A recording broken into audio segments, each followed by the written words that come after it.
രാജു വേണ്ട, അവരെ തല്ലരുത് രാജു, അവര് ചത്തുപോവും. അവര് ചത്ത കൊലക്കുറ്റത്തിന് രാജു ജയിലിൽ പോകേണ്ടി വരും. എനിക്കെന്റെ രാജുവിനെ വേണം. നമുക്ക് ഒരുമിച്ച് ജീവിക്കണ്ടേ രാജു? പിന്നെ എന്റെ ഹൃദയ തൊട്ടവരെ ഞാൻ എന്ത് ചെയ്യണം?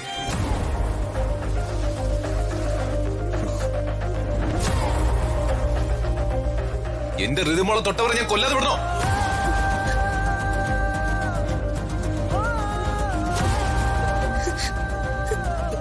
എന്താ വിളിച്ചേ രാജു? ഇപ്പൊ എന്താ പറഞ്ഞേ? ഒന്നുകൂടെ പറ. ഋതിക,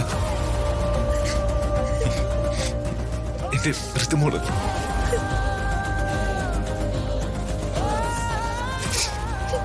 രാജു,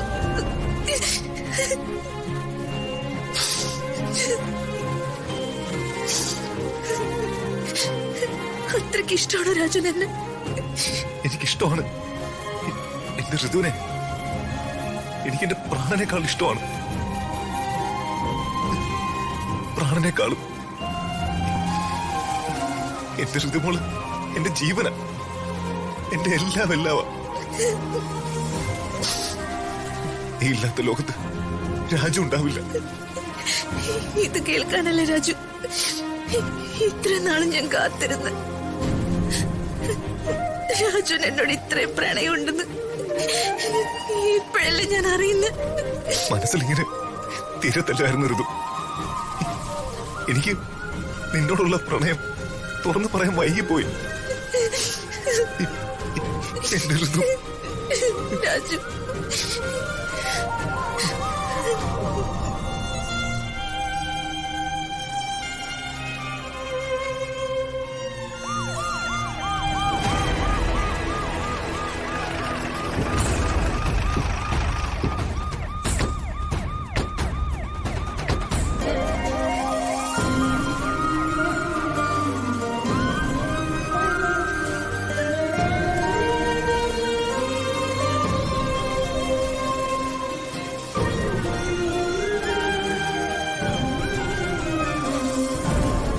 ഇവന്മാരെടുത്ത് വണ്ടി കയറ്റടോ.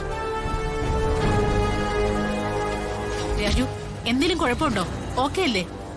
ഓക്കെയാണ്. മുറിവോ ചതവോ ഉണ്ടോ? ഒരു കുഴപ്പമില്ല മേഡം. ഇവന്മാർ ഒത്തിരി തല്ലിയോ? കുറെ കൊണ്ടു, ഒടുവിൽ കൊടുക്കുകയും ചെയ്തു. ഇവന്മാര് കൊണ്ട് ശീലമുള്ളവന്മാരാ. കൊട്ടേഷൻ ഗാങ്ങല്ലേ?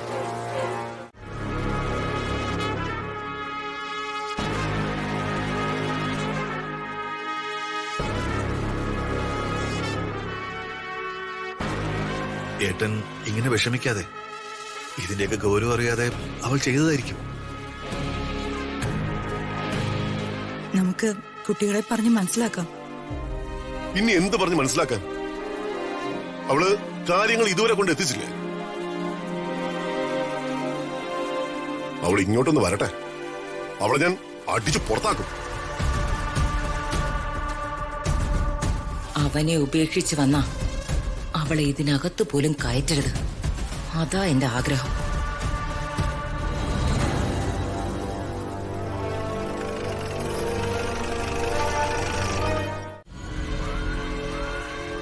ചോദിച്ചു കേട്ടില്ലേ? നിനക്ക് എന്താ പറ്റിയതെന്ന്? രാജുവിന് നീ ഇനി മിണ്ടരുത്.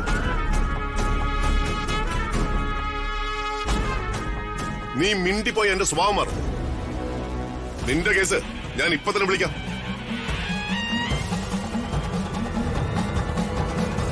നിനക്കെന്താ പറ്റിയേ? എനിക്കൊരു ആക്സിഡന്റ് പറ്റിയതാ സാർ. ആക്സിഡന്റോ? എങ്ങനെ? അത് ബൈക്കൊന്ന് സ്കിഡായി. എന്നിട്ട് ഭാഗ്യം കൊണ്ടൊന്നും പറ്റിയില്ല. ചെറിയ മുറിവൊക്കെ ഉള്ളു. എങ്ങനെ വണ്ടി ഇടിക്കാതിരിക്കും? വീട്ടില് സ്വസ്ഥതയും സമാധാനവും ഒക്കെ വേണ്ടേ? ഇവിടത്തെ സ്വൈരക്കേട് ചിന്തിച്ച് വണ്ടി ഓടിച്ചാ വണ്ടി ഇടിക്കാതിരിക്കുവോ?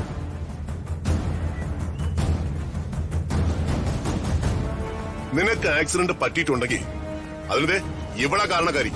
ഇവള് മാത്രം. അയ്യോ സാർ,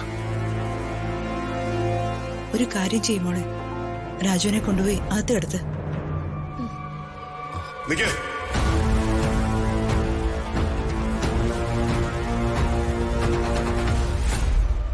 അകത്തേക്ക് ഇവൾ കയറണോ വേണ്ടെന്ന് ഞാൻ തീരുമാനിക്കും.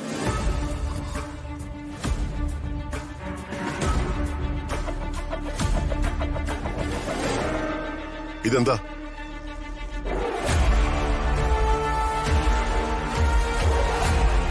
ഇത് എന്തിന്റെ ആപ്ലിക്കേഷൻ ആണെന്ന് നിനക്കറിയോ? ചോദിച്ചു കേട്ടില്ലേ ഇതെന്താണെന്ന്? ഇതെന്താണെന്ന് എനിക്ക് അറിയില്ല അച്ഛാ. നിനക്കറിയില്ലേ? ഇല്ല അച്ഛാ, എനിക്കറിയില്ല. അതിലിട്ടിരിക്കുന്ന ഒപ്പേ അവളുടേതല്ലേ എന്ന് ചോദിക്കു പ്രതാപ. ഇതിലെ സിഗ്നേച്ചർ നിന്റെയാണോ?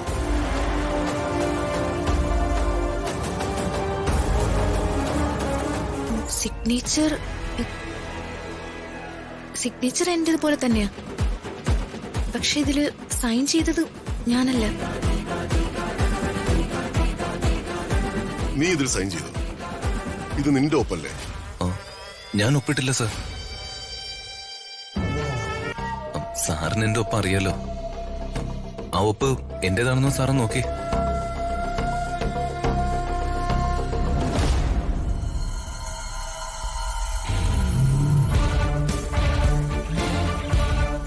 ശരിയാ, ഇത് നിന്റെ ഒപ്പം മറ്റാരും ഇട്ടതാ. അത് കൃത്യമായിട്ട് അറിയാം.